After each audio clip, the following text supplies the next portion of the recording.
Andres Baldi for our invocation. God, our creator of all there is and ever shall be, we ask you to shine down your blessed light upon our city, upon our country. We ask that you grant the wisdom for our council to make the proper decisions for the highest good of our community. We ask you that you bless all the residents, all the city workers, and everyone that's in our city. For this we're thankful. Amen. Amen. I pledge Allegiance to the flag of the United States of America and to the republic for which it stands, one nation, under God, indivisible, with liberty and justice for all. Thank you.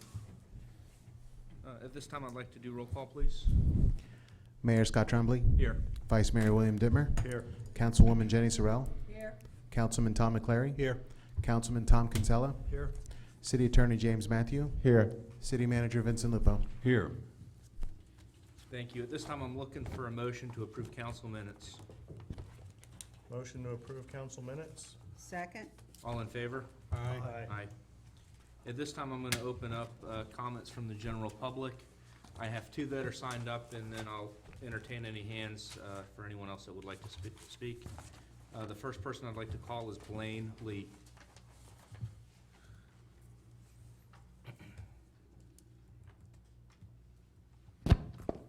Blaine Lee, 5713 Berlin. I'd like to make a few comments about the 2019 city cleanup that just ended. I would assume this event was to help the residents rid the properties of unwanted items. You will notice that I used the word assume for a reason. Question, did the city advertise this cleanup other than in the city website? Not that I could find anyway. Did the city, for the last year's cleanup, publish it in volume 3 of the 2018 newsletter that is mailed to all residents? Yes. I dropped off some items on the first day of the cleanup, early in the morning. I returned Thursday afternoon late, around 3:30 in the afternoon. The employee on duty said that I was the second person there for the day. I looked around. The first day I was there were four dumpsters. When I was there on Thursday, one dumpster was full. The others were relatively empty. I can remember last year that some of the dumpsters had to be changed out before the end of the first week. And I think that was basically because it was advertised in the newsletter and people knew about it. If people don't, if they don't get a newsletter, a lot of people don't have computers in our neighborhoods. A lot of people don't go to the city's website. I would estimate that probably at least half of the residents, if not more, had no idea there was a cleanup going on. In conclusion, I feel this cleanup was handled very poorly. I'm sure many residents had no idea what was going on. But the city can boast we did this for our residents. In 2018, the city published 4 newsletters. In 2019, the city has published so far a 2019 hurricane edition and no newsletters. Thank you. Thank you. At this time, I wanted to call the next person that signed up on the list, and that's Reverend Leonard Lord. Oh, Leonard's a good mayor. I appreciate it. It's an honor to work with the city, and I just want to remind you again of our family fish fry, which will be the 30th of October at 5 o'clock for the family. We'll have games for the kids and some things for the teens and meal and then a giveaway. I just wanted to just welcome Mr. Kinsella and McClary officially back again, and thank you. And again, I apologize, I wasn't here for the swearing in, but just for a moment, what I do, I was approached to be pastor of the city, so I want to be able to encourage everybody if I can. Now, what chaplains do, you may or may not know. As a chaplain for the Sheriff's Department for over 10 years, we're in training usually twice a week. Twice a month. I was out at Safety Town today. And we're to be a presence to help spiritually. You know, our nation, when the city was first founded, was what was called a holy place. That's why the churches were in the middle of the city. And that's where the standard of life and morality came for families, for husbands and wives and children. And that's kind of disintegrated. And with that, I would just like to be more of a help in spiritual matters. You know, basically, there's three things you don't hear much about anymore. Sin, and sin has consequences. The other's Jesus. He's the one that came to forgive us our sins and to be born again and have a divine nature. And the other's the devil. And those three things are really the factors that work in people's lives and cause the problem. Our nation founded on the Puritans and what was done. We're a great nation. Standing for Jesus, the first printing press, of course, was to get Bibles in every school and every family that we could know how to live and what to live by. And so what I found now as a chaplain, that we have almost lost our compass of morality. And so I'm just in prayer and want to say we're here to help in any way, in counseling help. Deal with anything from depression, drugs, suicide, whatever. We've got a network that does that. And some may or may not know, years ago, the mayor gave me the keys to the city because of the service, because with Somebody Cures Tampa Bay, we are to give ourselves to serve the community. And the scripture says that we're to pray for y'all, be in touch with what's going on, and be ready for every good work. So I just want to let you know that we're here. We meet right now twice a week to pray for y'all. So if you had any prayer needs, any way we can spiritually be there, we want to be a presence of encouragement and help in this day of hard times, okay? Lord bless you, and thank you. Thank you, Mayor. Thank you, Council. Lord bless you. Thank you, Reverend Lord. You're welcome. I see that there's no one else signed up from the general public, but I wanted to see if there's any hands. Be happy to add some folks. We have Reverend Sandra Spaldi as well. Sandra Spaldi, 8612 Green Street. I just want to welcome our two new permanent councilmen. And I want to say that I've said many prayers for this council. I feel as though our prayers are being answered because now we have a full council, and I can believe that we are going to soar in the city. So welcome. And the others that have been on council. Yes, you got that? Thank you. Thank you, Reverend Spaldi. At this time, are there any other hands? At this time, I wanted to move on to comments, and I was going to pass it to Mr. Lupo. Yes, Mayor and Council. This afternoon, we attended a joint city-county meeting where we discussed issues that affected our city, the city of Port Richey, and the county itself. And the mayor was present during that meeting, and I'll just defer to you, sir, to speak to this issue. Oh, thank you. We attended the meeting. There were several issues that were raised that I just wanted to kind of keep everyone updated on, that were open for discussion. One of the things that we have is we have an area of our city that has the boundaries or lines that are drawn are kind of all over, where you may have a new Port Richey address or zip code, yet they're in the city of Port Richey. You have to drive down a county road to get to the actual neighborhood. So we talked about evening out some of those lines. Also, because the city, both cities and the county have areas where we kind of all meet together, and we have common problems, and it's more specifically the flooding problem. The county has spent a lot of money to do a study, and they have some ongoing plans to help alleviate the flooding probably more specifically in that Candlelight neighborhood, as well as where we have the trailer park on Ridge and leading up to Leo Kidd Road in that area. So those issues were all addressed, which I was excited to see the county take an interest, spend some money to start studies and to start moving in a direction that will help specifically our city. So I was encouraged to see that.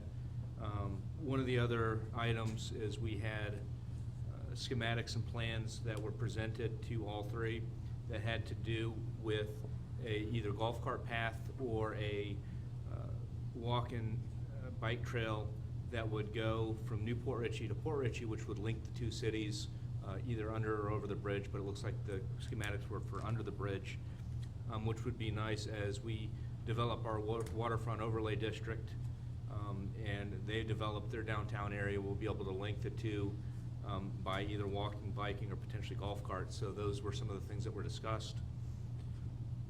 Probably we gave an overview of what's going on in the city, including the different projects, infrastructure projects, some development in waterfront overlay district in terms of Kaiser University plans coming in, the development of Avila Bay. So we went through all those with the counties to give them an update on some of the projects. The other project that was important to all three jurisdictions was the beautification of 19 project, which has been ongoing, and that's where we're redoing the medians to make things look nicer on the 19 corridor, as I think the businesses in that corridor are going to need as much help as they can get. So certainly the city and county, as well as the state, have put a project together that we're all working together on. Probably the only questions that we had that may be considered criticism is we had some questions by Jack Mariana, who's one of our county commissioners, who indicated that he was disappointed with our decision in terms of the dredging and spending the money on the dredging project, which was some of the federal funding that we had. At that time, we were able to respond and indicate how those plans unfolded and how that money was to be spent. So we certainly responded to the criticism and the inquiry that we had. Other than that, everything was positive that I could tell at the meeting. The only other thing I wanted to note was I wanted to thank Pastor Lord. He attended and helped with the coastal cleanup project with his family, so I wanted to thank him for being part of the cleanup efforts for our community. Thank you for heading it up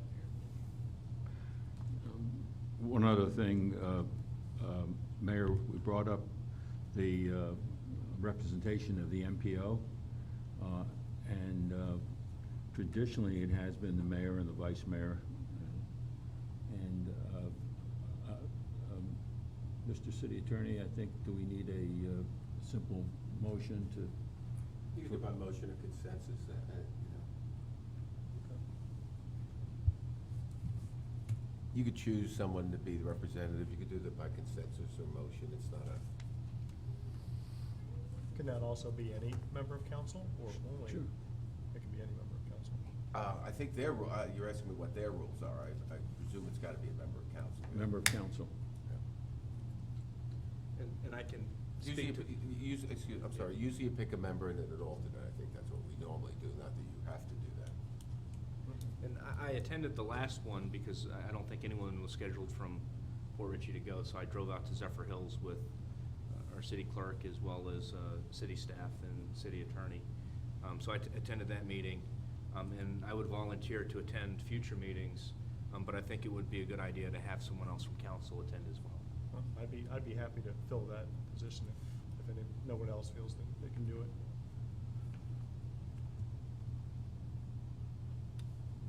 And at this time, I just want to know if anyone else wanted to be heard on the issue.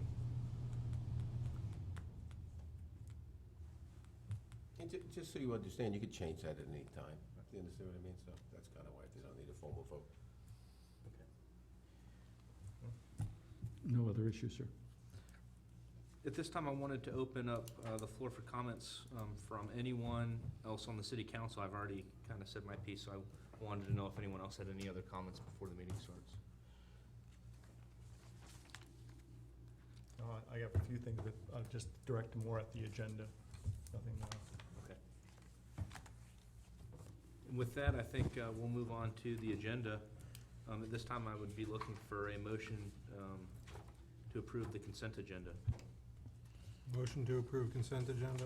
Second. All in favor? Aye. The next item that we have is going to be the council business. There's, the first item I'd like to discuss is item 3 that's listed, and that's the discussion on Nix Park boat ramp fees. And I wanted to defer to the city attorney as he's, I think, done some research on this particular issue. Thank you, Mayor. Before the council gets excuse me, involved in the discussion, what you want to do about the ramp itself. After the last meeting, there was some comment about maybe we want to charge non-residents more than residents, and I started thinking that, let me go back and make sure that we're done with the community development block grants. So, just for the newer members, Ms. Kinsella and Ms. McClary, you might not know this, but we previously had borrowed money from community development block grants that had what I call tails on them, that for 5 years we weren't allowed to do something like that. And those dates have expired, but this is our second grant we're getting from Florida Fish and Wildlife. And so those grants are kind of like contracts, so I read them, and there was some language, and they went on pretty long. I have the dates in here, 20 and 25 years, and there's some broad language about using, for a park, for boating and things like that. So we wrote to Florida Fish and Wildlife saying, look, this is what we're thinking of doing. We're thinking of charging fees for boat ramps if you have any requirements. And surprisingly, they came back very specifically and very quickly with what they said in my memo here. And so number one is, and I don't think either one of these are a problem in any way. Number one, they said the fees can be charged as long as producing income is not the primary purpose. Okay, they specifically said this means the revenue generated from fees of grant-funded boating access projects must be put back into the budget that maintains boat access facilities in your city till the end of the agreement. Now, those are 20, 25 years going back to the dates of 2000 and 2017. And then they give you some examples: ramps, docks, mooring, boat, parking lots, things like that. Now, I don't think any of that's a problem, but if you're going to charge fees, you can't.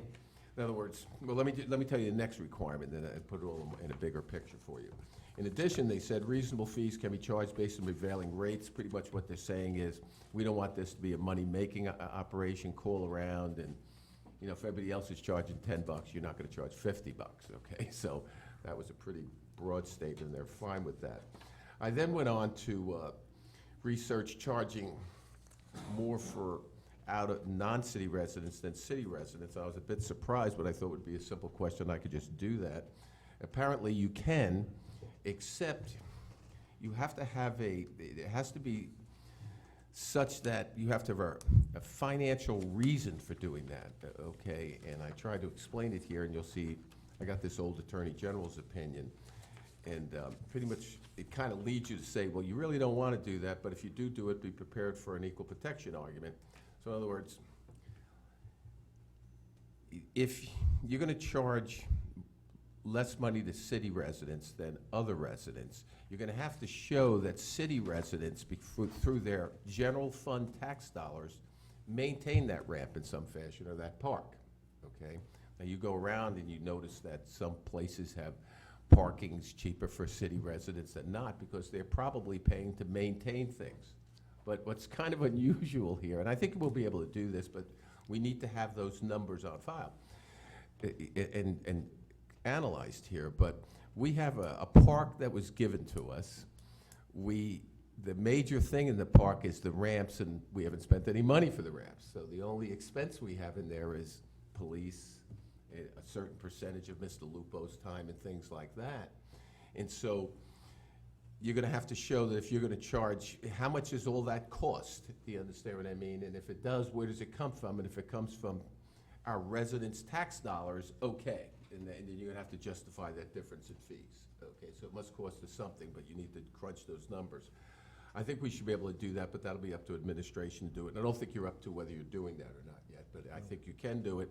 How much you can do in the difference depends on their crunching of numbers here. But I guess my point is, it really, and they kind of said this, it doesn't cost a real lot to run that park, since we get grants for the ramp, which is the biggest expense, but it does have police, and we do, you know, a certain amount of our overhead here at the city, so we just have to be prepared to back that up if you're in fact going to do that. So that after this long legal thing here is, whatever you intend to do, whether it be a kiosk or whatever you're gonna do, it's gotta be a reasonable fee, can't be a lot more than other places charge. You can make a few phone calls, I presume that's $10 or $15, $20. They just don't want you charging $100.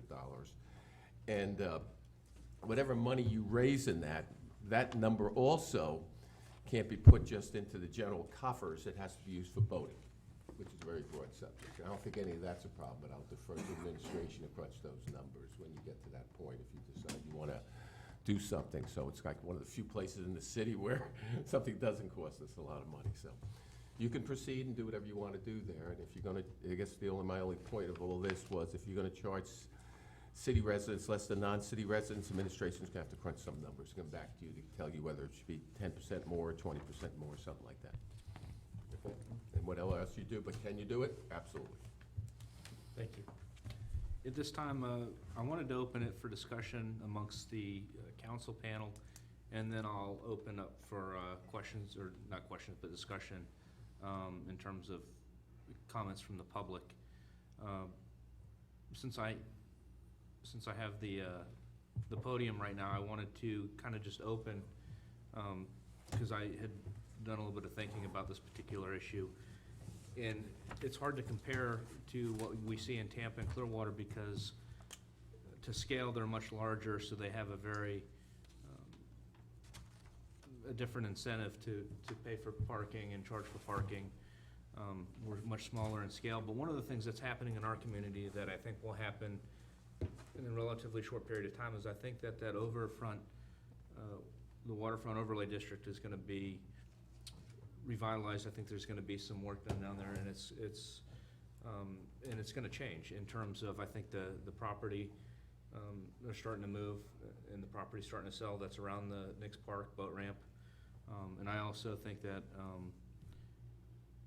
as things change down there, what my fear is, and what I don't want to happen, is to make a decision on council about how we wanna handle parking, whether we charge or not charge. And then let's say, for example, we elect to charge, and we're gonna put a certain parking structure, not structure, but the machines down there to handle it. And then we wind up with a piece of property, and we have to change everything around.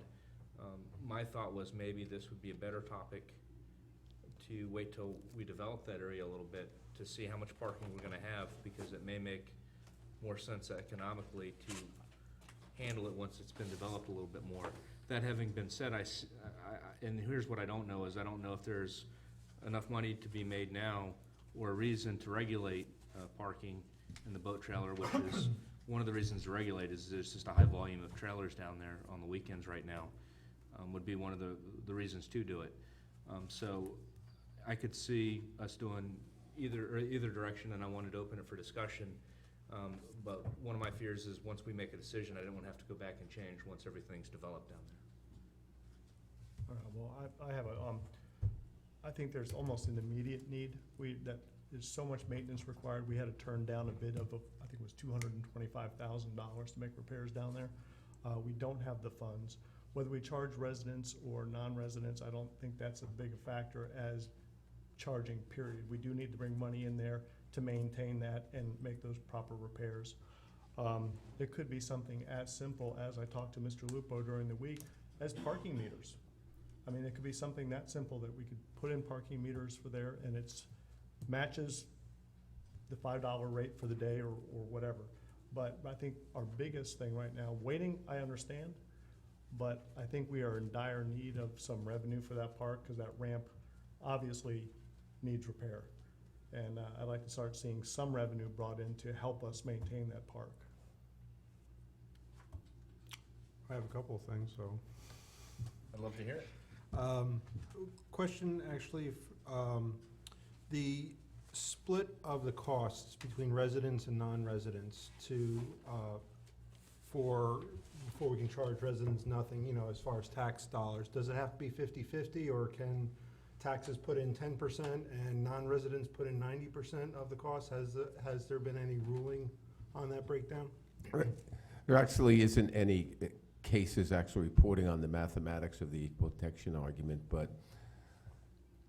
you'd have to justify the difference, okay? So in other words, I really don't think the numbers would be a problem, because you could say we're putting money aside, but you'd have to put it aside for a new ramp or something. But then again, once you've done that, if you're gonna, you got these grants out there, you give that a little thought. If the expenses for the park are very large, okay, and the amount being brought in by the fee charge is very small, then you could do something like that, because that difference is being paid for in tax dollars. Is being paid for by city tax dollars. So the answer to your question depends on what the numbers are. So could you do it that way? Sure you could. Sure you could. And does the cost count for just that specific park, or could it be all of the parks in Fort Ritchie? Just this part. Okay. I actually agree with Will. I think we should start charging sooner rather than later, because you have a need and a use in the park right now from the boaters. Why wait for a redevelopment of the area when the need is going to essentially be the same whether it's now or after it's redeveloped? To that end, also, I know there was some discussion on how do we, monitor or authorize that. I saw in this past weekend's paper where communities are actually putting up cameras. It costs $4,000 a year, where this service monitors the cameras. You just put it right at the entrance to the park, gets the license plate of whoever has a boat, and pulls out. If they don't have a fee, or it doesn't attribute something as simple as a camera, if you don't see them put their $1 or $5 or $10 or whatever in the kitty, they get a ticket. It could be something as simple as that, and we don't have to do parking meters or anything of that nature. That's just a suggestion, but I agree with Will. We definitely should do it sooner rather than later. And to that point, I agree that there's certainly a need. The question is on such a small scale that we have, because we're talking Nick's Park, where I haven't counted the spaces, but I mean, I've been there enough to know that looking at boat trailer parking spaces, there may be, I would guess, maybe 20 spaces. I don't think we should charge for parking there. I think it should be the ramp fee, because it's the ramp is the main money generator. You get, 20 parking spaces at $5 a week, or $5 a day, or $10 a day. The majority of those trailers are going across the street into the $5 pay. You want to get the $5 off of the ramp, not the $5 in the parking spaces. If you want to get the $5 in the parking spaces, great too, but, you're talking $200 versus $2,000 a weekend, or whatever the case may be. Well, I guess that's the issue that I had, is one of the things I don't know, and we probably should at least maybe look to see if there's been surveys, is to see what the volume is down there and do a cost analysis. And certainly, there's a need, if there's a cost analysis and the city's gonna be able to generate money that we can utilize for future park maintenance versus the cost. What I mean by cost, we still have city employees that are gonna have to expend extra hours that could be doing other things to benefit the city. I think we have to have that cost-benefit analysis, and that's my biggest concern. I think that potentially once that's developed, the city may, down the road, actually have more volume, because of when it's developed, I think there's just gonna be a lot more usage. Well, So, all the better, then we sure, get even the more revenue money. goes up, and we've already got it set up. Yeah. But the question is I think that there may be a need for some kind of cost analysis to see benefit versus what the burden is on the city. I mean, and I haven't done anything official, but I would think it's safe to say 100 people a day on the weekend use that boat ramp for putting their We boats in the actually water. did do an analysis, so not It was a totally weekend. scientific, it was a weekend. Mhm. But we also found that, I believe it was close to 90% of the people using the ramp were non-residents, Mhm. so.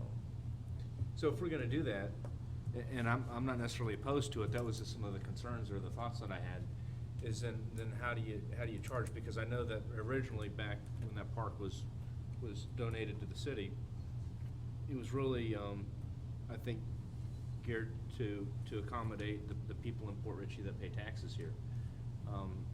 But trying to differentiate and enforce residents versus non-residents, I think, is more burdensome than just charging a flat fee. which I'm not really in favor of, because I certainly don't want to charge the residents the same as we do non-residents. Keeping in mind, though, based on what we did, I mean, we can do a more scientific analysis of it, but they're not residents using the ramp. It's almost non-residents, and I agree with Todd, because if we set that system up with a camera system, which is a fairly inexpensive system, that they have to back their trailer down that ramp to launch a boat, and that's when you have their tags. And that is a good way to do it. And it could be done on the honor system if they think there's a camera there. You pull your tag off, put your money in the box, and do it that way. Yeah, but do we want to charge our local residents, that maybe even those 10% people? Theoretically, the camera system would then tell you if they're a local resident or not. Based on registration? Yeah, there you go. Now, the only caveat to that is probably one of our fine officers would have to review the video footage. That would be the only downside to it, or somebody else. So you're gonna have that administrative cost, but if you're pulling in $500 a day, you know, is the Actually- administrative burden. Actually, more? you're using the cameras as your secondary backup for confirmation. They would still have a ticket in their dash, which I know the police go through the park all the time.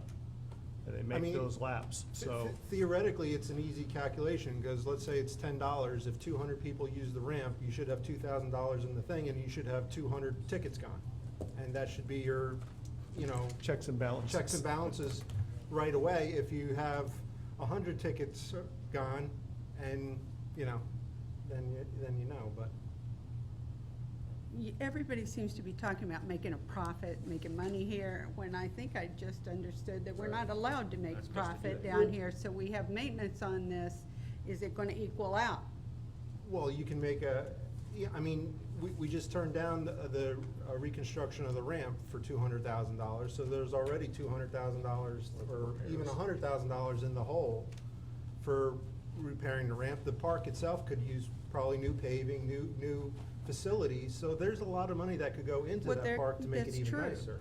But, you know, everybody seems to be looking at the profit side of it more than the expense side of it, and that's what concerned us earlier, is how much expense do we have to go to, because we don't have that ramp up there. I'm sure we could spend money if we Yeah. have the money coming in. That would be my. Thing I look at it right now, it's currently all expense. Exactly, there's And no no- offset. and no- And, you no know, at the end offset. of the day, if it's so profitable and you're making so much money and you can't spend it fast enough, then lower the ramp fees. Lower the Yeah, price, lower the yeah. price and equal And it can we out. start a second fund, Jim, where it actually just solely gets put into this Yes. Nick's Park Fund? Yeah, I think that we'd have to go to the finance department, but you'd have to have some, the short answer is yes. I would think that what you would do is you'd get some sort of cost estimate, $275, to do what you want to do, and then set up a fund and send the money there. Now, you have to send it all there, because a certain amount of our police activities are there, and these are all Those are numbers that can be expenses. crunched. Yeah. So I don't think you'll have a problem with that. But once you do that, it's gonna be a little hard to go get free grants anymore, but if you're doing that, but I don't think you'll ever collect that much, so. Yeah, the I short answer to don't your think question it's- is yes, you could okay. do it, but, and I I don't think it's gonna be emphasize a it that huge it needs to profit be, it needs to be It's all done. set. I mean, I would insist that you see those financial figures here, okay, not just somebody saying it right here. You understand? Crunching of the numbers here, that you see them. That makes Because sense. if someone sues us, I don't want it just somebody looking back there, oh, we forgot to do it, kind of stuff. I want to see it right here. And that's for your protection and the city's protection. I'd also recommend an ordinance when you do it, then make it a civil infraction so the police can do it that way. It's not a moving violation, so we don't have to. Yep. Yeah, So what we're real- gonna do is put a red light camera on the ramp. Basically. And so we're gonna have somebody monitor their red light camera on the ramp. Actually, We already have that. We have that capability? Yes. We do. Well, statutorily, I don't know that we can mail you a parking ticket. It would be different than with the red light camera. That's a statute that allows you to send a red light camera ticket. I don't know if we can, would an ordinance do that, Jim? Would have to change the ordinance. I'd want to pass an ordinance. I see no problems with an ordinance Right, we'd have to for a pass an parking violation. yes, Yeah, I absolutely. mean, we're not gonna get ATS involved in No, in no, no, doing no. any of this. You know, if you want to see if someone is overdue in their parking, okay. That's correct. The They can parking do that by ordinance, yep. satellite now, you know. This isn't a moving violation. Yeah, I'll back that up that we can do it with technology.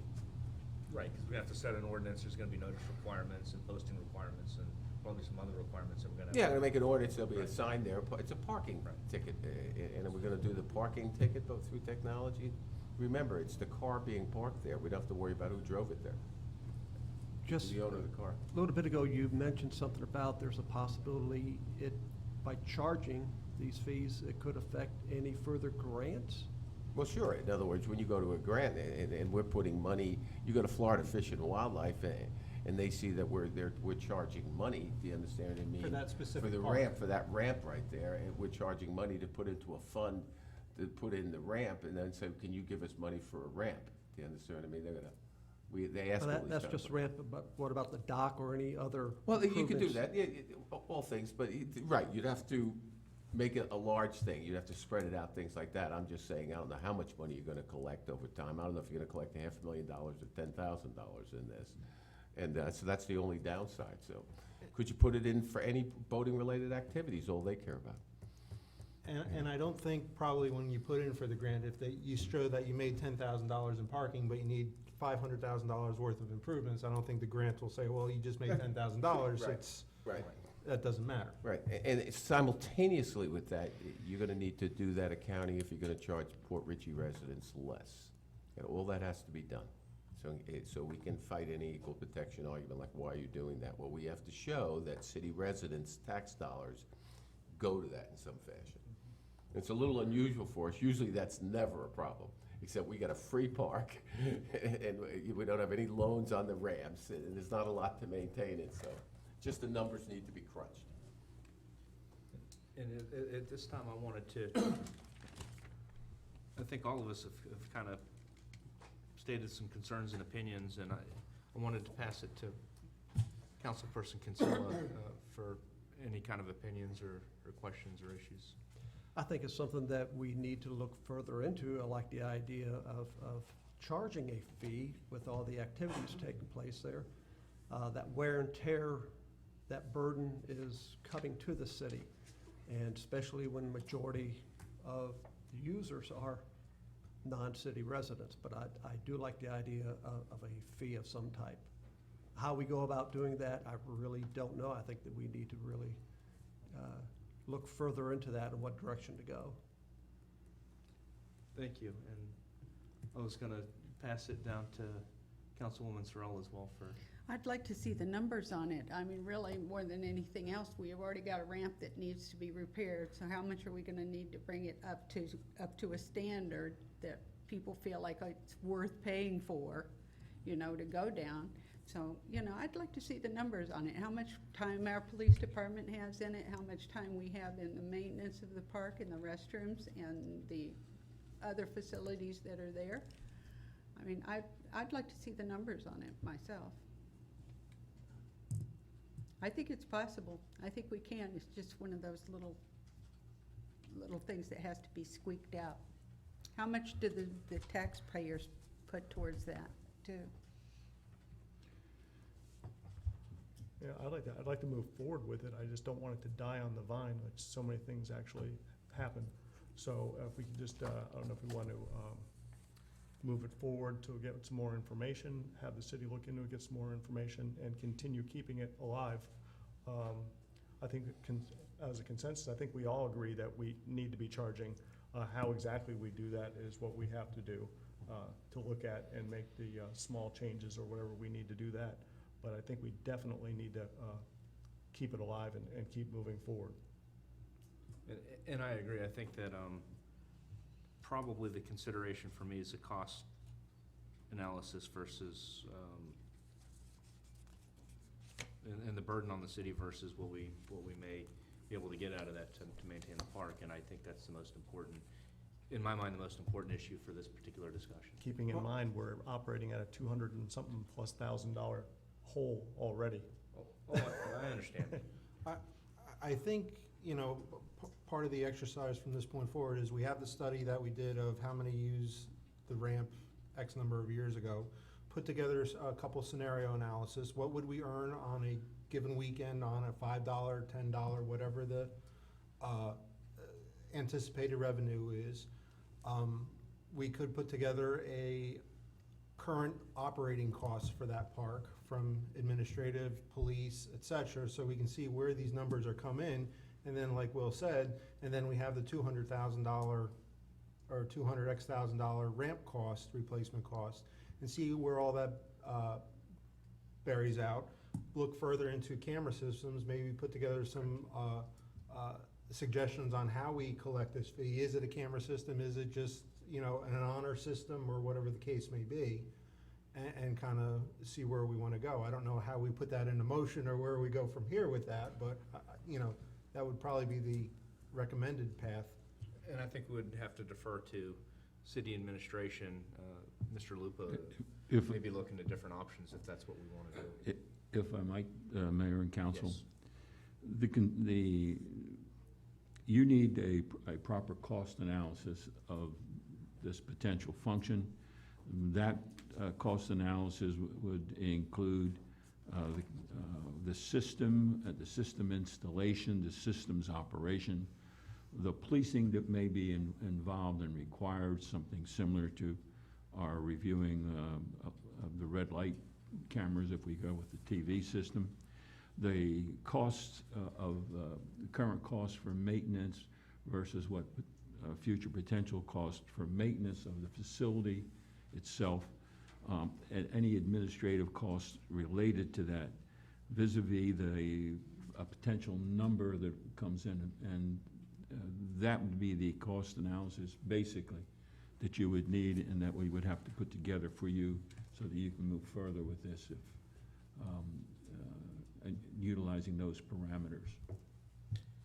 At this time, I'm going to open the floor for any motions, if any council persons want to make any motions towards that direction. I guess we make a motion to table and continue this at further meeting. And before we go any further, I did want to take any discussion from the general public. I know that there was one person that was signed up I'm going to call first, and then I'll open to anyone else that wants to add any comment from the public. I see Pat Rogers signed up, so please come on up to the podium. Pat Rogers, 4838 Sunset Boulevard. For years, residents who have boats but don't live on the water have complained that they can't use the ramp because there's nowhere for them to park. And now we've got the properties that both Sun Cruise owns and Seaside that they use for parking and they charge. You can go down there on a Saturday or Sunday morning and just look at how many vehicles with trailers are parked in both of those parking lots and give you an idea, just a thumbnail, quick idea of how many people are using the ramp that aren't parking in our parking spaces because they're so small, a limited number.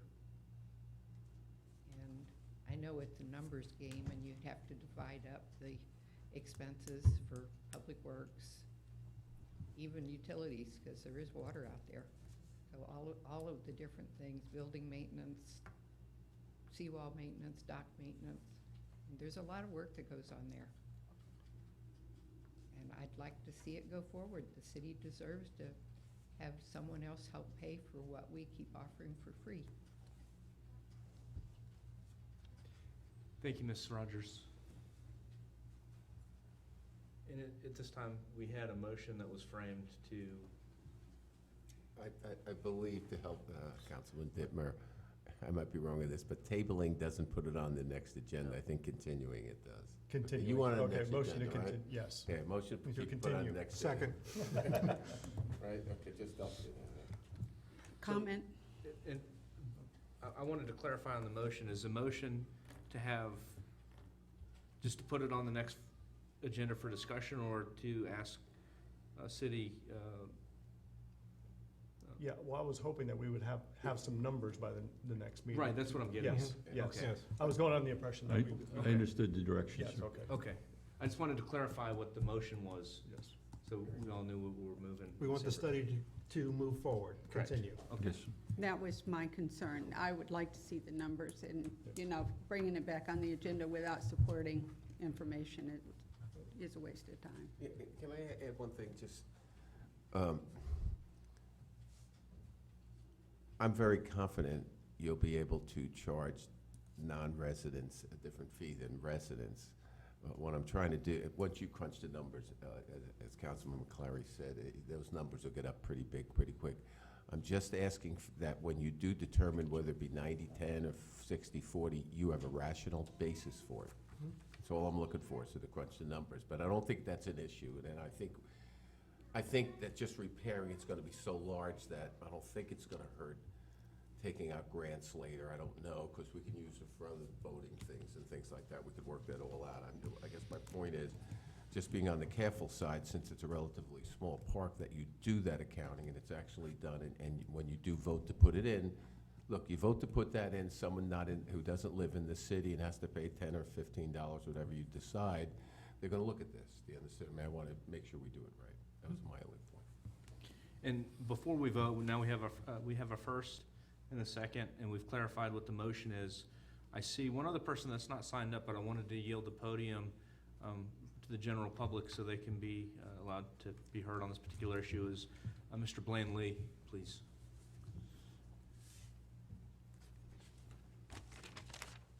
Lane Lee, 5713 Berlin. I think we should eliminate any wording that says parking in reference to this motion, discussion, or whatever. We're not worried about parking vehicles because, like you said, we can only park about 20 vehicles on that piece of property. The number of boats that are launched there is where our concern is. That can be an indefinite number. That's the number that the survey came up with, not the number of people that parked in the park. You know, forget about parking. It shouldn't be no mention of parking in any of this discussion. It should be either launch cost and facility maintenance. Thank you. Thank you, Mr. Lee. At this time, and I see there's one other person. Yield the podium to Caitlin Overbeck, please.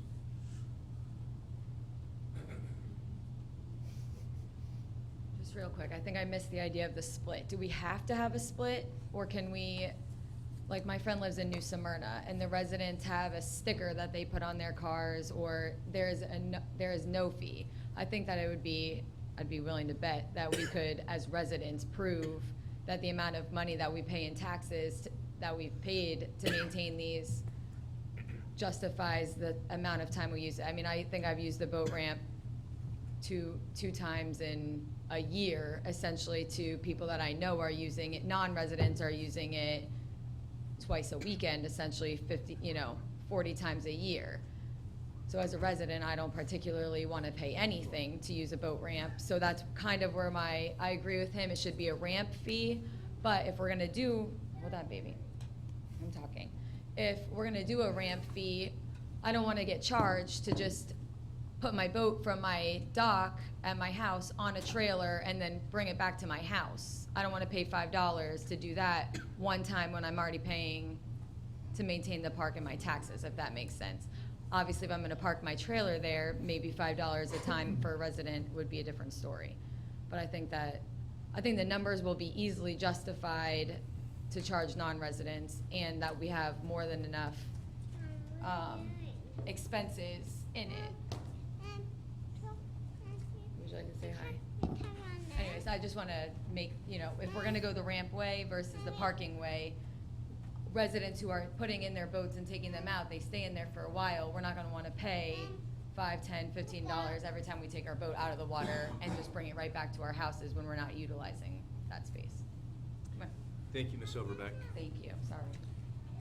At this time, I don't see any further hands or comments from the general public. We have a motion and a second, and we've clarified the motion. At this time, I'd like to put it to a vote.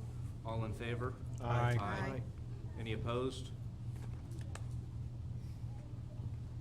That having been said, let's move on to the next item for council business, which is number 4, and that's going to be the discussion on city council meeting time. And I'm going to turn that over to Mr. Lupo for introduction. That issue is the current meeting time for city council, which is currently it's 7:30. We're interested in reducing that time from 7:30 to 6:30 PM. It would allow additional time if needed during a longer discussion or a longer meeting. At the same time, it would reduce the amount of staff time involved at the time between 4 o'clock and 7:30. There's a backup memorandum from the city attorney explaining that this is completely possible, and in the long run would make it be more economical to reduce the time from 7:30 to 6:30. There's still plenty of time for a person to come home from work and to have dinner and then come and enjoy a regular council meeting. At this time, I want to open it up for discussion with council. I just wanted to open with my just general opinion on this particular matter. As a matter of practicality, in my opinion, I think moving the time would be a good idea. I think as we have some items that will come up for discussion that may take longer in duration, it'll put the staff and council home at a more reasonable time, as it'll give us, as a practical matter, just an extra hour to talk about things, really.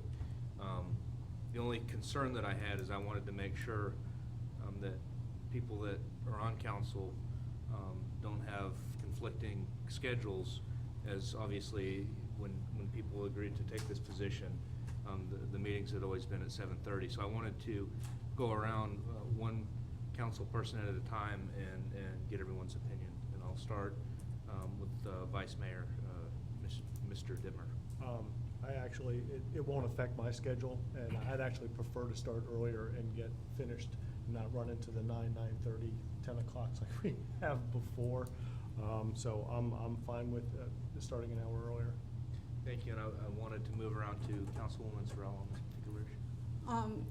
I don't have a problem either. I'm retired, so it's not a big deal for me, but I'm concerned about the people that may want to come on council in the future that may work in Tampa or may work further away and not be able to make those times. I think that's the reason why the time was set at 7:30, so people could get home from work and have dinner and then come to the meetings. 6:30 might be a little early. 7 would be probably a little bit more reasonable for those that work. I mean, for those of us that are on council right now, we could probably do that. That's true. But in the future, who's going to be sitting here, and will they be able to do that? But I'm for changing the time. Okay, and along with that note, one of the things that I thought about is the general public, which fortunately we'll be able to hear from them as well. Although no one signed up for it, obviously we'll open it up. But we do have an active city in terms of we have a lot of our people from the public that come to these meetings, and certainly that would be the other consideration is if other people don't get off work that normally attend meetings cannot be here. But that having been said, those were certainly things that I thought about as well. At this time, I wanted to pass it over to Mr. McCleary. I still work. Actually, tonight, if it was 6:30, I wouldn't have been able to make the meeting for it, but I do agree that we should try to move it a little earlier. I'm all for 7 o'clock. I think that is feasible for people coming from Tampa. As I work in Tampa, I can usually be back here by about 6:30 in that, so I'm all for, and I'm sure anyone from the general public, if they are in Tampa, they can probably make it by 6:30, so, give it that extra half hour for traffic or whatever. I'm all for 7 o'clock. And I'm going to jump in. I like the idea of 7 o'clock as well. Okay. At this time, I'm going to see if there's any follow-up discussion and/or motion. Well, we have a consensus. I'm gathering, I'm fine with 7 too, so that Jenny made a good point and Todd affirmed it, so. I'm fine with 7, but before we reach a consensus, I would like to open it to the general public to see if there's any comment. There's no one signed up for it, but I want to see if there's any hands.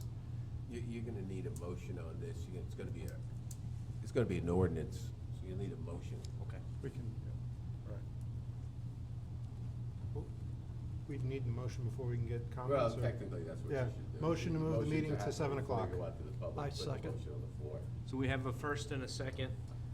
At this time, I'm going to open it to the Yeah. general public.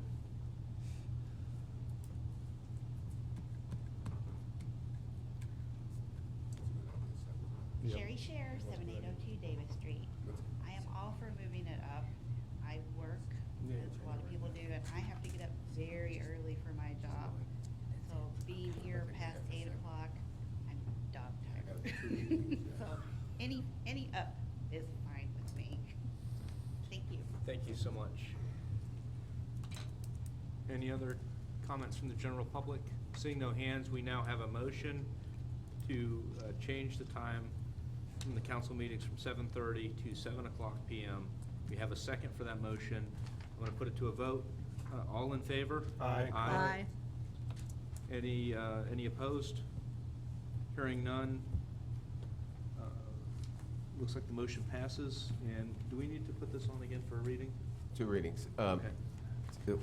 I'll bring it back for a first reading, just to be the simplest ordinance I've done in a long time. It'll change that 7:30 to 7. I don't think it's a good idea, because I could change this, to strike it saying, at a time to be determined and posted at the city hall, in case you wanted to change it again. But I found that most places have the actual time in here. Sometimes people are far away and want to check the ordinances and when it is, so I recommend you put the actual time in here. So, yeah, so I'll bring it back. Where that 3 is, there'll be a 0, there'll be 2 readings. Regretfully, you're gonna have 2 more readings at this time. Thank you, Mr. Matthew. At this time, I wanted to move on to the next item on the agenda.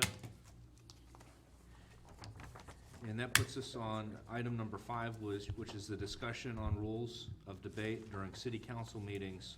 And this is an item I wanted to pass to our city attorney, Jim Matthew, for opening.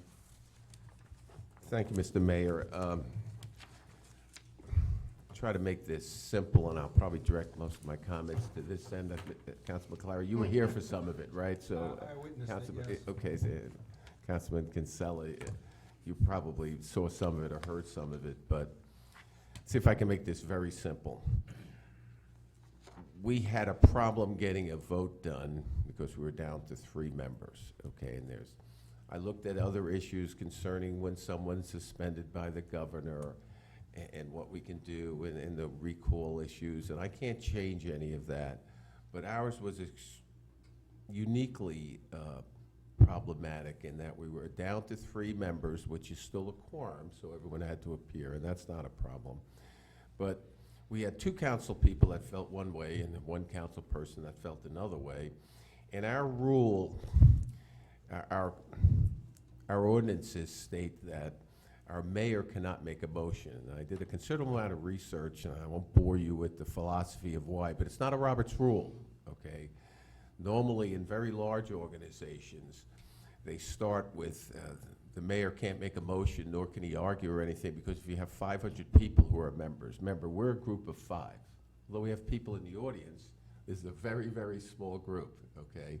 And so in very large groups, you stop the mayor from making a motion, and a lot of municipalities do, but when it gets smaller, it doesn't serve any purpose anymore. So, and I don't think anyone that wrote our rules was thinking that it'd be down to 3. And then the unusual situation on some major matters, 2 people felt one way and the other way. So having gone through all these rules, if we each put in there, and I could do this rather diplomatically with just a sentence or 2, that when the quorum is down to 3, that the mayor can make a motion, it'll solve the problem. And what happened, Councilman Kinsella, is, just so you understand, is the acting mayor was sitting here, and the acting mayor wanted to make a motion, and and he wanted to pass the gavel, which you can do, but the other person knows the issue, and they won't accept the gavel. Well, if he passes it the other way, no matter what he does, if he makes the motion and there's nobody to second it, okay? 'Cause if he passes the gavel to the person on his side, you get in a bind. And our mayor can't make a motion or make a second, but if you allow the mayor, when it's down to a minimum quorum, to make a motion, which the only reason you have that rule is so they don't become too powerful. Okay, well, in a group of 3, I wouldn't worry about that too much. So it's inconsequential. I think the chance of it happening again is slim to none. But As long as I'm bringing back one ordinance for a reading, you'll never have to worry about that again. So if you are concerned about it, and a couple of council people have mentioned it to me, so we can take that off the mix. It happened to us, so we can do that. Otherwise, there's really no, I'm trying to tell you by doing it, what's the downside? There really is none. You know, so if there was just three of you sitting here and the mayor made a motion, what's the big deal? Yeah, it's up to you. My thoughts on this particular issue is I saw it unfold, and really the purpose of what we do up here is to serve the people and the majority of the people. And we saw a situation where the minority was kind of ruling on a minority point just because procedurally we couldn't get the motion passed. Because of that loophole and that problem, I think that we serve the people, we serve the majority of the people, and to resolve the problem that we've had in the past, that I think it's a good idea to change this particular statute to allow that. I'm going to open it around for discussion. I actually have a couple comments on it, because I lived it. In my opinion, what put us in that predicament wasn't the lack of the mayor being able to put a motion, it was actually the lack of the mayor being able to second a motion. Because what happened, and I'll use the instance, was one council person put up one suggestion, another council person put up another suggestion. If the mayor was able to second a motion, then that would have broken all that free. If you're only allowing the mayor to put up a motion, then he can put up a third person, and you're right back where you started again. And there's no one seconding it. So if only the mayor can only second a motion that's on the table, that then breaks that free, assuming it's his duty to second something, then that breaks that stalemate, because he can only second what is there. Okay. You're absolutely right. I could have picked on the motion or the second. They're both exactly the same logically. I could change it to make, but it's either way. Yeah, to me, But his it's ability either- to put up a motion then says, well, I'm gonna put up my own name or my own predicament, and then you're still at the stalemate or the potential of the stalemate. No. When you say pick your own, this wasn't a nominating motion, and you can pass rules for nomination and nominate yourself. That's a different issue. When you make a motion, I want this, I want that, it has nothing to do with yourself. You understand what I mean? So, in other words, look, if you're the mayor and you want to say, I want Mary Smith to fill that seat, okay, this is exactly what went on. He could make I'm just using you for example. Mayor says, I want to, nominate Mary Smith to make that seat. If that's a motion, okay, if he could make that, okay, then you could proceed on. If you let him make the second, you could do the exact same thing. It's one or the other, it's exactly the same. Yeah, I was I going to do think- it with the second, it's really no difference. Yeah, if one council, the only reason I'm saying is if one council person nominates John Smith, another council person nominates Jane Doe, and then the mayor comes in and nominates Mary Smith, you're in your same predicament. Yeah, I guess when a motion's made, the second comes next. Yeah, the mayor should only be able to second the motion that's on the I table. understand, Yeah. so when you say if that person motions, it doesn't work that way. When a motion's made, the second comes next. It doesn't make a difference. You want to make it the seconding that it could do it, we solve the same problem, yeah. I thought about making it the second of the motion. I think the only reason I picked on the motion is, as you're going down from 5 people to 4 people, the mayor can't drive the conversation by making a motion. That's why they do it. Now you're down to 3, the motion, you're down to such a small group that the mayor can say, look, this is what I want. It's small enough that I'm not driving the conversation. That's the only reason I picked motion, but you could do it either way. 6 to 1, half a dozen the other. You're absolutely right. Very good observation. Could it be written as both, motion or second? When you Or get down doesn't to it 3, matter? you could probably do both. I don't see why not. I would rather see the second, just because then the council. It's the real isn't- tiebreaker. Yeah, it is the majority vote then, and that's what you're leaving to the mayor as, weighing in on the council's ideas. That's where I'm coming from with it. You could do it either way, right. I agree with Todd completely on that, because the whole situation that happened here is the 2 council people made a motion to do something. The tiebreaker should have come from the mayor. And he should have been the one that seconded, not drive the conversation or drive the issue. That way it came more from the people rather than the mayor. It kind of takes a little bit of pressure off the mayor's seat. The only other comment I have, I'm assuming it would be written in, only in the case of suspension or disablement or No, something. it's gonna do it just when it's down to a minimum quorum of 3. Okay, so for instance, if Will is sick that weekend, or oh, this is only in nominations, sorry, Only on okay. the yeah. three. No, not nominations. No, this is On when the anything. quorum. On anything. Okay, On well, anything. See, Do we that's, want to do that, then, for instance, let's say Will's sick one week. Then 2 there weeks wouldn't from be a now he's- quorum. Yeah, We Well- wouldn't have a quorum. no. You need 3 to make a quorum. you need 3, Right. so if, let's say This Will's. is down when you're down to 3. Yeah, let's say Will, two council members are sick Right. On the same meeting. on the same Right. meeting, but they, for all intents and purposes, they're coming back into the next meeting. Do we really want to put Well- that in, or do we just want to? Well, then you can vote to table it till the Yeah. next meeting. Yeah, in the past, that's what Okay. we've done, and, Mhm. and in regard to the absent council people, we have tabled it and said, we'll wait until we have a full complement to vote on it.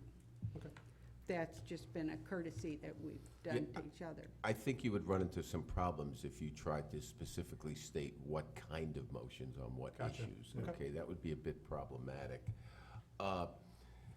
If, just so you understand here, you could pick either way, and it doesn't make a difference, whatever you think would look better. But the mayor's gonna open up the meeting, okay? And you have, the mayor's gonna be on one side or the other, okay? Let's say this way or that way. The mayor's gonna open up the meeting, and whether he knows that there's gonna be a split or not, no, we happen to know that in advance, but he might not know that, okay? And so, he can say, look, give me a motion, okay, and then he can second it, that will block out the other person immediately. Do you understand what I'm saying? And he won't, whereas if he's making the motion, it's just a different way. There's no right or wrong, it's what Yeah. you want it to look like. Well, the only If you wanna reason- do the second, I could do the second. I The thought only about reason I'm that. saying is then it comes from council. You know, one person puts it up, another person puts it up, and then the mayor weighs in and says, well, I'm second because I would vote for this person anyway. So you're essentially just. You're breaking the extend- tie. Yeah, You're you're, tiebreaker, you're, right. you're- I you're love making the dice. vote right It's the away on the second. tiebreaker. Either way solves the problem. Either way solves the problem. Right. I just want it to look the best. And I wanted to pass it over to Council and Kinsella for any kind of comment. No, I like the way, the direction we're going with this. We do need to move forward. And I brought this up to Jim earlier, and he kind of explained it, but I also said maybe we should write as presiding officer, because if you word it as mayor, like we discussed, Jim, You might may not vice be. mayor. Well, it might not be. When I took the gavel, I was the senior council person. Right. I was not the vice mayor or the mayor at the So time. the acting mayor at the meeting.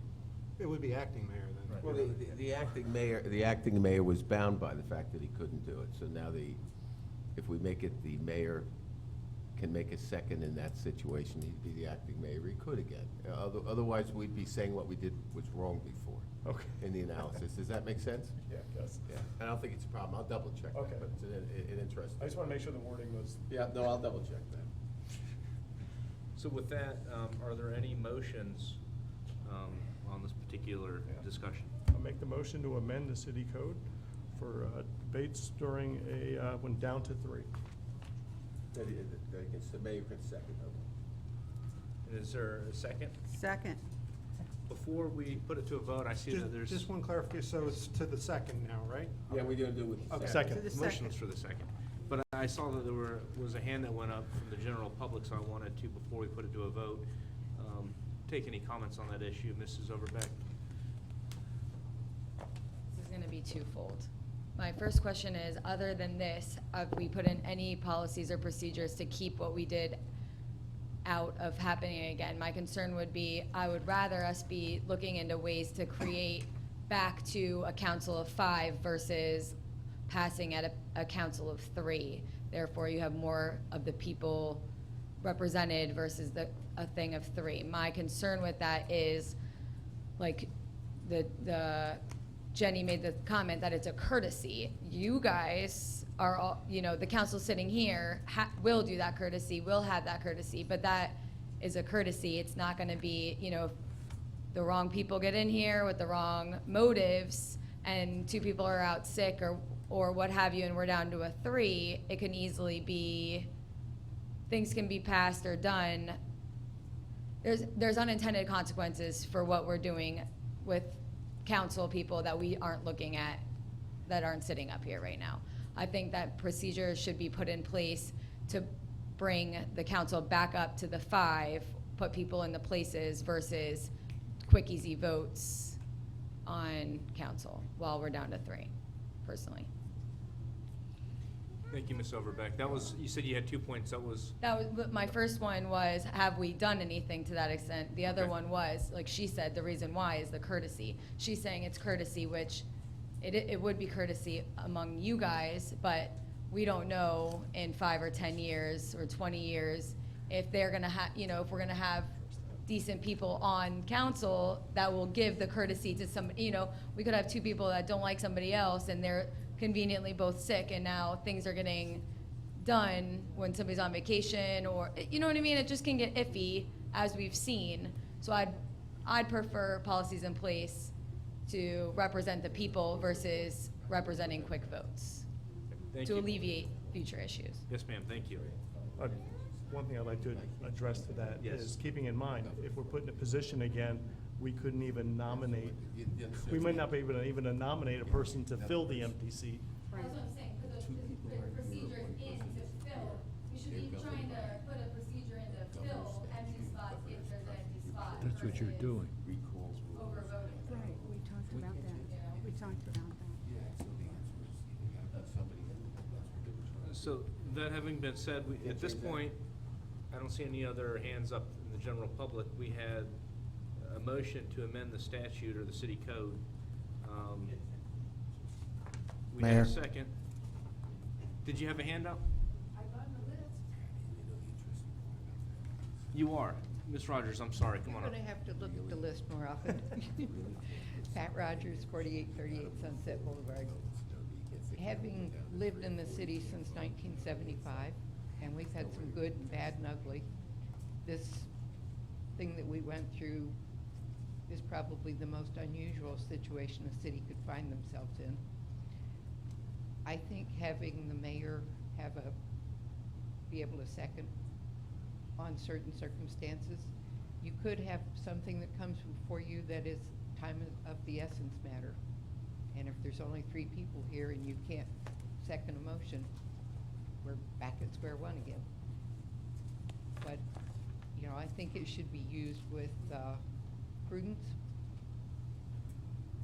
Just, if it's something that can wait, it can wait, and if it's something that needs to be taken care of, we take care of it. Thank you, Ms. Rogers. With that, I wanted to go back. At this point, we had a motion, we had a second, and I want to put it to a vote. All in favor? Aye. Any opposed? That having been said, I believe, it looks like motion passes. I'll bring, absent any council saying otherwise, I'll bring that back for a first reading with the other motion, with the other ordinance. And just so everybody understands for procedural purposes, and to show you how unusual it was, if you're ever the presiding officer, you can always pass the gavel to someone and then make a motion. Try it. Okay, but if there's dissension, they won't accept the gavel, which would make it even more unusual. Which I recall happening. I understand that, for Ms. Kinsella's, so the chance of getting down to that, and as far as doing anything about getting down to 3 people and someone wanting to bring in a 4th and those problems, I can't change any of that. I can't change what the governor does, or appointing and how we appoint people to fill positions. There's state laws on those kind of things, so this will work. Hopefully, we'll never see that. With that, we're on to the next item on council business. It's going to be item number 6, and that's consideration of police department impound surplus. And with that, I wanted to turn it over to Mr. Lupo for that issue. Yes. For consideration of the police department impound surplus, please see the attached memo from Police Chief Gerald DeCanio. Action is a motion to approve the list of impounded vehicles as surplus to be sold for public auctions at Tampa Machinery and Auction. The memo was attached along with the various VIN numbers, looking for council action to approve. With that, I'm going to open it for either discussion and/or motion. Question, how many Chargers do we have left to get rid of? How many left? How many left? About 5. Some of them are still viable. Maybe 1 or 2, but those will be the next ones to go. So we got, after these two are gone, still got 5 more cards? You know, we went to a fleet trade show 2 weeks ago, and if you order a Ford Interceptor today, it's 22 weeks out. And that's before you send it out to be upfitted, so we gotta keep these Dodge Chargers going just a little bit longer. And we're gonna try to work that lease program? Yes, absolutely. And when I reviewed this, it looked like there was a hodgepodge of 2 different items. There was our police cars that looked like they were at the end of their life. And then it looks like there's some impounded vehicles as well, where there were storage fees that were owed, correct? It was all kind of, it's not bifurcated, it's all in one. The question that I had is on the cases where we have vehicles that were, basically, I wouldn't say they're seized. What it is that it looks like they were impounded and they were never picked up. Correct. Have we followed all the proper notice and statutory procedures where we're in a position to be able to impound them at this, or to auction them at this time? 100%, absolutely. Okay, I just wanted to make sure that we've met all the statutory I was requirements. gonna say, I believe Jim gets the final say on that now. Yeah, yeah, they do, and is it Officer Rouge? Runge, yeah. Right, yeah. okay. I've sat down with him as I was preparing the finer point of changing the ordinance, which was inadvertently left out, that now, I believe starting in probably the next list after this, not only do they do it, and I reviewed it with Officer Rouge, who actually does this, and he's rather proficient at it, and his paperwork's really good. I will have to sign off on all of it, is what it comes down to, and enter an order. Yeah, and they send 2 notices, 90 days go by. It's a bit more complicated. You're gonna take someone's car and sell it, you know. So, I'll be signing off on that soon. Thank you. I just wanted to make sure that that's been looked at and that's been taken care of. At this time, I'm going to open it for any other council discussion and/or motion. Motion to approve the list of impounded vehicles as surplus to be sold. I second. Second. Okay, we have a motion and a second. There's no one signed up for this issue, but I'll open it to the general public. Seeing no hands, at this time, we're going to put it to a vote.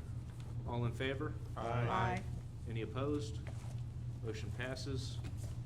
We have one item left on the agenda for this evening. It's going to be the health insurance renewal, and I'm going to turn that over to Mr. Lupo for some opening statements. Certainly. Council, at issue is the health insurance proposal summary from First Florida Insurance Brokers. They are the brokers for the city of Port Richey. They are the brokers of record, in fact, and that was by contract with them. We have a renewal proposal from Florida Blue that would be a 12.73% increase in price, an amount of $60,604.80. Staff looked at this and attempted to obtain other services that would both reduce the cost to the city and yet still provide outstanding benefits to our employees. And I'll let Ms. Martinez pick up and move forward. Good evening, Council.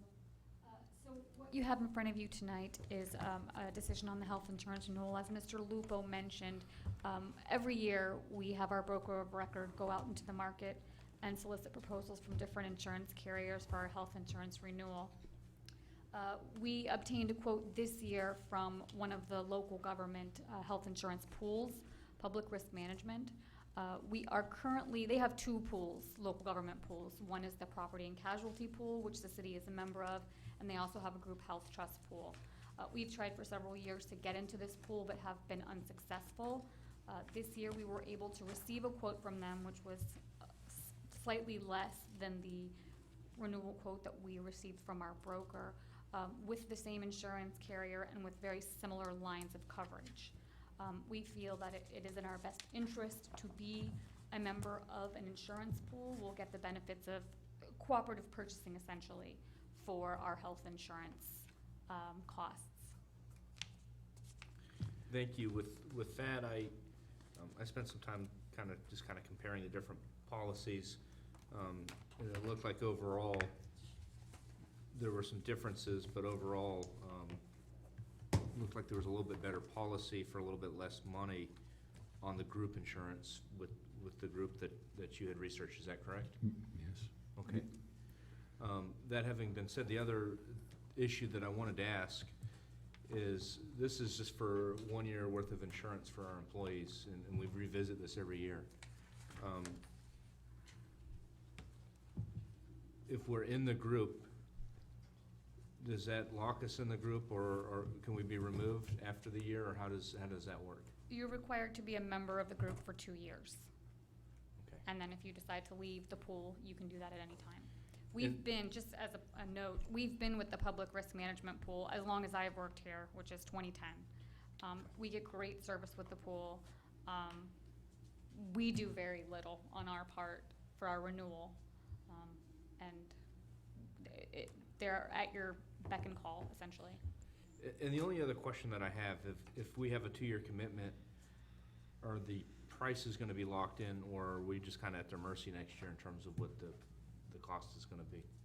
I think the prices are based on your claims experience as an entity, Okay. Along with the pool aggregate. So if the pool aggregate went up, we'd be locked into whatever the increases are next year? There is a chart in your agenda packet that shows the average, on page 37 of your agenda packet, that shows the increases since 2004. And I think that will give you a kind of a good sense of how the pool has performed over time.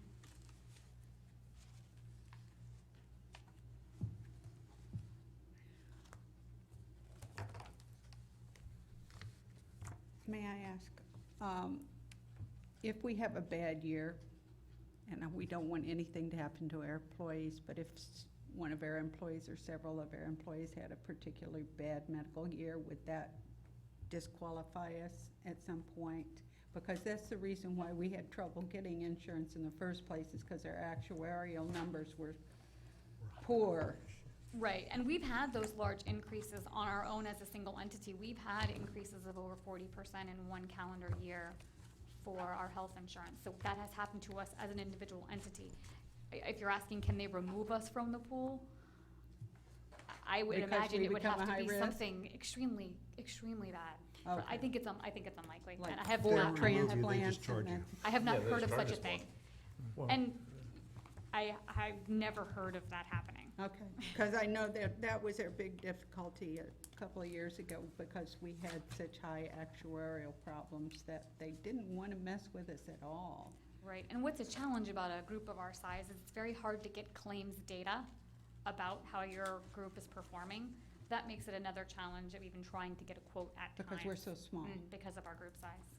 Council, I would be remiss if I didn't let council be aware of the fact that at one point in time, we were looking at an increase in excess of 40–45%, and it was the effort of staff to go out and research and find something that brought it down to where we have an approximate $28,000 savings and not a tremendous increase.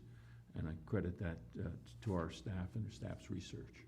That was actually gonna be my question. I believe we were budgeting a lot more of an Yes. increase. Yes, I was we gonna say, were. we had a 40% increase in the budget. Correct. 45. 45%. Yeah. So staff really went out and 6.9 is. staff went out and searched and hunted and pecked and came up with a tremendous resolution for council. With that, I was gonna see if there's any other comment and or motion. Yeah, I have a question on FFIB is the city's broker of record by contract.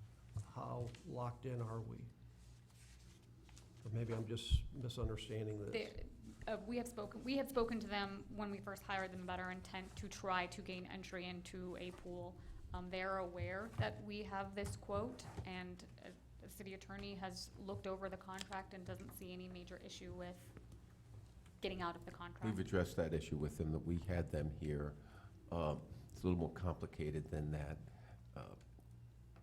There were certain issues came up concerning getting quotes and everything, but we explained to them we were going here, and they didn't have a problem with that going into it. But there's an issue of they're unable to get a quote from them. The understanding of Florida Blue, for some reasons, I'm not exactly sure. Dr. Martinez could probably explain that, but we've had them here to address that issue with them, yeah, being the exclusive broker. And we may use them for managing it right now. They're coming back, and we may use them additionally since they are still under contract with us as an exclusive. But when I say under contract with us, we just have an engagement letter. And council voted. We vote to engage people like that. So it's a good question. Yeah, but we're good with that. Were there any other questions, comments, discussion amongst council? No? And with that, I would be looking for a potential motion if that's the direction that we want to go. Okay, I'm saying better coverage, less cost. I'd like to make a motion to approve the health insurance proposal submitted by the PRM Group Health Trust Pool for medical coverage with Florida Blue. Second. Before we put it to a vote, there's no one signed up. Any comments from the general public? Seeing no hands, I'd like to put it to a vote at this time. All in favor? Aye. Any opposed? Motion passes. With that, that's our last item for council business. I did want to open up for old business at this time, and I wanted to start with my left to Vice Mayor Mr. Dittmer. The only thing I had on mind was check with the chief, see how the CAD and how well the training went and all that this week. Well, we're getting there. We did our records management training Monday and Tuesday, today, out at the Pasco County Jail, and we did the computer-aided dispatch training. We did that last week. So now it's just a matter of getting all the programs set up. We had to order 3 more computers and had to have some more lines pulled, to different server rooms back there. The rack is gone. It's been relocated. It's out of the dispatch, and the new floor has been put down. So as soon as the painting is completed, our cleaning service, they're going to strip the floor, clean it up, and wax that. The 2 new dispatch chairs have been delivered, and they're nice and comfortable. So we're getting there. Thank you. And not necessarily old business, but something that I failed to mention when I opened, and it had to do with the meeting with the county today. One of the things that was asked by the county to address with our police department is make sure that there's open communication or ability to communicate directly with Pasco County in terms of an emergency. I know that Dade City now has direct equipment that directly puts them in contact with each other. I know that we've been working towards that. I just wanted to know, because I wasn't sure where we were at completely, so I wanted to know if we could get an update real quick on that issue. Yeah, we're doing almost similar to Dade City. We're not turning over our dispatch to the county, but the dispatch system that Dade City has and the county has, we're going to have that. So we'll be able to communicate. We're just setting some of the parameters today, and we'll be able to see cases that Dade City is working on. They'll be able to see what we're working on. We're all going to be, in the pool together. We'll be able to email, send messages real time back and forth to the different agencies. We'll be able to see where they are on a map when you sign on your computer. You'll be able to see where all the vehicles are, and if somebody needs assistance, where they are. So, yes, we're going to be on the same as Dade City, except we're keeping our dispatchers. And the only other thing I was going to ask is, does that include Newport? Because I know that you guys are neighboring, so whether or not you have any communication or the ability to communicate with them. I think they're going to wait to see how this project rolls out with us. Okay. And I was just curious. I didn't know. I knew with the county that we had those efforts. Well, we've been apparently, and this goes back years ago, but we were all invited to come on board with the county. I think back somewhere in 2010, and why we didn't, why Newport Richey didn't, I don't know. Wasn't in this position back then, but Dade City came on board, and we eventually, we got on board with it. So we'll see what Newport Richey does. Thank you, Chief. I appreciate that. Something I forgot to address earlier. It's You're not necessarily old business, but I wanted to bring it up before the end of the meeting. At this time, I wanted to pass the old business issue to my right. See if there was anything else. I don't have anything, thank you. Yes, I'm still on your left. I was making my way back around, I didn't. Oh, you're flipping back and forth? Okay. Okay. I'm just curious as to knowing whether or not we've addressed the noise issues. We have the night shift are out there with the sound meter, and the past couple of nights, they've recorded no violations at all, so we're out there. Thank you. Okay, I'm good now. With that, I don't see any further old business to come before council. Motion to adjourn. Second. All in favor? Aye. Aye. Good meeting. Wow.